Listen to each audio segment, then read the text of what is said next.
in a row. We're going to do a cruciate mattress or cross mattress. Then we'll do the horizontal mattress, and we'll practice those two and come up and do some more patterns. So we are after the cruciate or cross mattress.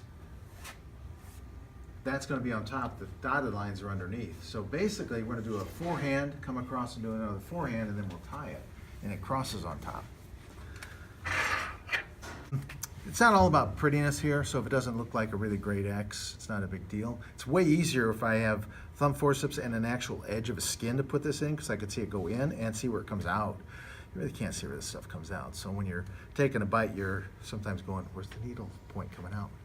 That doesn't happen really because you have another side to look at. All right, so let's do a cruciate or cross mattress. It's 2 forehands. So take a bite going towards you.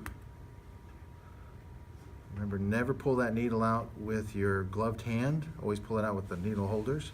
And remember to hold it correctly with the ring finger and the thumb. Gather properly. Don't pull it straight up, otherwise you'll hit somebody or a lamp. Normally we tied there. We don't tie. We're going to keep moving to my left. Remember, if you're right-handed, you're just moving down the line this way, never this way. Remember why? Always start this way. Why? Because if I start down here, my hand's over an open wound. My hand's in the open wound. So this way I'm closing it as I go over it. So I'm going this direction. So to make things really pretty, the distance that you took your bite, that's pretty much the distance away we do our next bite. So it's something like this. Notice I didn't grab the needle here. It goes into a loop. I have to lay that on the side. If you don't know what I just said, don't worry, it'll happen to you, and you'll figure it out. The patient needs more anesthesia. So there's my V. The 2 pieces of tying material are sticking up. So inside the V, that's outside, that's no, that's inside. If you do tie from the outside, you're going to get a granny knot. So inside, take your 2 loops, the very first knot, grab near the tip. That's going to be important for you. Grab near the tip and pull the short end in the opposite direction. Now notice I'm at an angle when I pull. I'm not straight across like I was before because the suture wants to lay that direction. So pull the knot that direction. That's a surgeon's knot. The 2 throws make it a surgeon's knot. Inside the V, make 1 loop from now on. Grab near the tip. Make that nice circle and evenly pull it down, and we have a square knot now, because this switched sides. Second square knot starts with just 1 throw. Make sure that little free end switches sides, and second time through, again switches sides. So that's 2 square knots in a row. Now in all honesty, my hands are way farther from the knot than they are in a real patient. I'm doing it so my hands aren't in the way, otherwise I'm in like this. So I'm usually starting with something that long. I think if you guys start with something that short, you end up accidentally pulling it through, so you might just a little long. But I see a lot of people trying to tie a knot by not gathering a lot and holding it out here. You're gonna have a really tough time tying the knot then. So gather pretty close. So a cruciate or cross mattress pattern is 2 forehands in a row. Let's do a forehand and now introduce a backhand, and it gets us a horizontal mattress pattern, which is that one there. We'll see that the dark blue is the outside of the skin. You're going to see a couple dashes parallel to the incision. That's going to be a horizontal mattress pattern. And remember, we'll use those when we have a lot of tension. We can put stents in there to take up the cushion. So start with the forehand. Sometimes people go, what do I want to start with? Make life easy and always do a forehand. Curl that out, gather. So forehand is the needles like this in your needle holders. Backhand, needles like that in your needle holders. It's still curved up, it's just pointed the opposite way because we need to start on my side, come out on your side.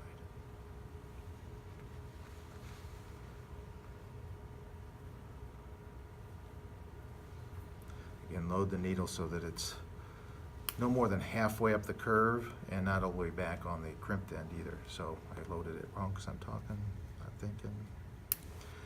Again, just about the same width, that's the idea. And this is a backhand, so I'm starting on my side of the incision and just curling away. Barely came out. There we go. I find a lot of people when they start to do a bite, they're like this. And they're almost standing on their head trying to get this in. Well, that's the same position. So put your hand where it's comfortable. So if you feel real awkward when you start to take your bite, well, just move your hand to the other side. So gather like you normally do. Now we're going to put in between the V, here's the V, our instrument, do 2 loops. This is going to be the toughest knot, so really concentrate because now we actually have to cross our hands. I'll do this again for you guys over there so you can see it better. So notice the way I have to pull that is this direction because the knot wants to lay that way. So that first one is crossing your hands. Even tension can be difficult. Let's finish this up with a half knot or simple knot. That's our square knot. Okay, I'll just turn this way to get a better look. You guys might even be able to see better underneath my armpit there. So there's my V. I'm going to do 2 loops, grab near the tip, and I'm going to cross. There, finally it's even. Like relax things and then pull it straight down. There's 2 square knots.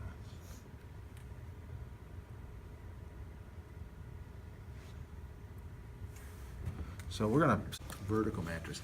This is a forehand and a backhand, just like horizontal, but instead of moving down the incision, it's going to be one on top of and within the other one. So you'll see what I mean. Take the biggest forehand bite you can, because it's the outside dots, outside entry and exit points. So take as big a bite as you can. I might have taken it too big here, I think. Just barely made it out. Good. Gather. Now, backhand. What do you guys think of the backhand for the first time? Not too bad. Good. Yeah, nobody really struggled with it. That's good. Now, I want to be with it in my suture. So I'm going to start right about there, come out right about there. So it's a shallower bite, and it's within the bite we just took. So to get a really big bite, the point needs to be straight up and down. To get a shallower bite, it's starting like that. So if you're finding yourself, well, I can't stay within my first bite, you just make the entry less shallow. Let's see if I go in there, come out there, maybe a little bit more. There we go. Actually, this is one of my favorite sutures for tension. What I do is I usually leave that gap there and don't tie this. I place my next one and my next one and my next one. And I typically take some cotton, roll it into a tube, or I'll take even paper towel, roll it into a tube and thread it through all these. Thread one through all these, and then I tie them down. That's the stent. That's the stent. But for now, no stent, so we're going to tighten it down. There's your V.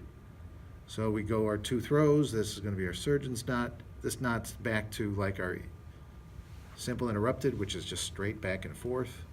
Now it's one simple knot at a time to finish. So we were just talking about half knots and simple knots. I think if you wanted to think of it this way, it's, of course, it's always 4 knots minimum, right? It's always skin. This is for you guys, so it's always 4. Surgeon's knot, and then 3 half knots. That's the way you want to think of it. Which really becomes 2 square knots. Live long and prosper. Good, finally, finally. I don't know how many times I have to say that. The second pattern we'll practice is a simple, uninterrupted. Yeah, I'll have enough suture. So if this was much shorter, I'd get another one because You can really go through suture really fast with simple uninterrupted or simple continuous, because it goes pretty quick. So you're going to start with a forehand. You're basically doing an interrupted pattern, simple interrupted, but we're not going to cut it when we're done tying. So your V, your 2 throws near the tip.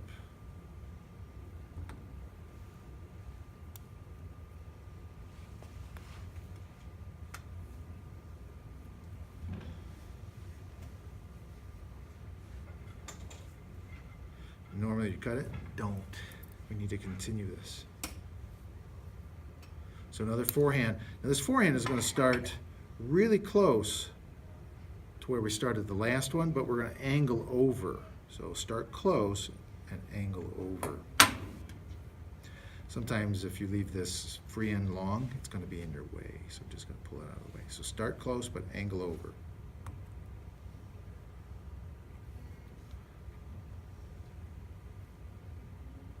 Now I'm going to do forehands all the way by going straight across from where I came out. So straight across from where I came out. It's about that dot right there. But angle over to come out over here. It's too shallow. So when I bought these bananas, they were pretty green, because this really works best on even green ones. The skin's not as mushy as this. Now they're getting really ripe. By the way, do not eat your banana. So start straight across, angle over, curl out, and I would start straight across, angle over, start straight across, angle over. I'm running out of material, so I'm going to stop. The way you finish it, though, is you need 2 pieces to tie with. I only have 1. So we're going to make a second piece by doing a backhand. We're still keep moving down right to left, so the next bite is still left of my suture, but not by much. It's close. And I want to go almost straight across. I might go back just a touch, but pretty close. Curl out, and then don't pull this straight. So there's my V. The reason we made this close was because ideally we want this to act like one piece. If it's really wide at the base, it's going to be a pretty clunky knot. It's already going to be a pretty hefty knot, because instead of 2 pieces of thread in the knot, it's 3, so it's going to be pretty bulky. Make your, in the V, 2 throws. Now when I grab my loop, I'm not just going to go yank on it. I'm going to open the jaws and I'm pulling it up so it centers in the circle.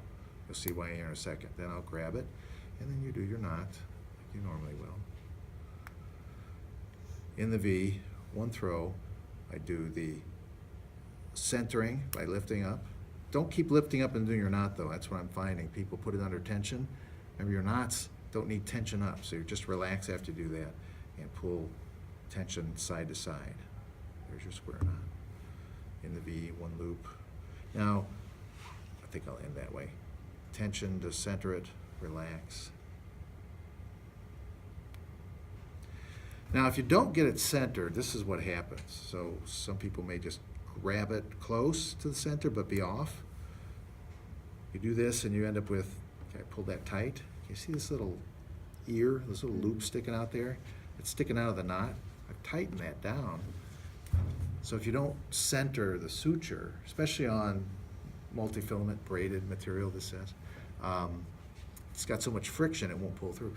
You do some of the fishing line type stuff, monofilament, you might be able to pull hard enough that this slides through, because the knots don't hold so well. So those are the